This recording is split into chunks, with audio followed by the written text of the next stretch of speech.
Chào các bạn, hôm nay mình sẽ chia sẻ cho các bạn mà cái cách mà để mình sẽ xử lý cái khối của cái CNC laser nha các bạn. Tại vì cái máy một bàn nó rất là khối rất là nhiều đó, cho nên mình mới làm cái quạt như thế này để mình giải quyết cái vấn đề khối nha các bạn. Đó.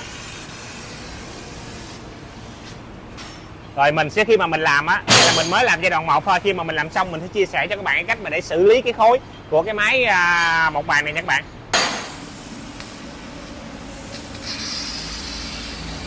Đó, khối bay lên.